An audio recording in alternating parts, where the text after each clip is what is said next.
Bro, good morning. Anong masasabi mo ngayon sa birthday ni Tony? Karapat ba ni Tony ngayon? Nalimutan ko rin eh. Ikaw, ano masasabi mo? Si Tony, happy 34th birthday, Brad. 34 ba? 50 na eh. 50 na ba? Diba, kala ko 54. Kala ko 34 lang eh. Si Tony, wala akong sasabi dyan kundi isang huwarang member ng couple. Okay.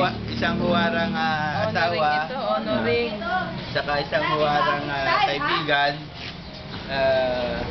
Sino ba? Tony Obien ba o Tony Calvento? Hindi, Tony Meloto, bro. Tony Meloto. Hindi, Tony Obien. Obien ba? Ay, si Tony. Hmm. Tony Obien, o nga. Dati namin member yan sa unit eh. Okay ba siya? Okay. Okay naman yan. Si Tony, talaga mabait yan. Laging masunurin kay Sister Bel. Bel. Ibig mo sabihin under siya? Hindi naman. Okay. Parang ako din yan eh. Laging sumusunod kay Emily.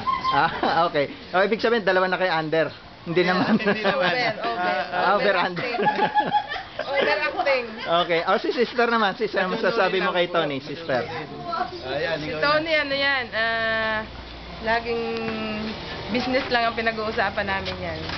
Okay. Marami siyang idea na gustong marating, na maipatupad. Pero hanggang idea lang muna. Sabi nga ni Tita Bel, puro forma lang yan. Di, joke lang. Joke lang. Okay. Ano ba inihaw nyo ngayon? Ano naman to? May nag-success daw. Hindi ko alam kung si Tony nag-success o si Brother Mario nag-success. Ganun ba? Ito ano? Hindi, si Mar kasi galing CR yung kaya Okay. So hindi pala si Tony yung success. Siya Okay. pala yun.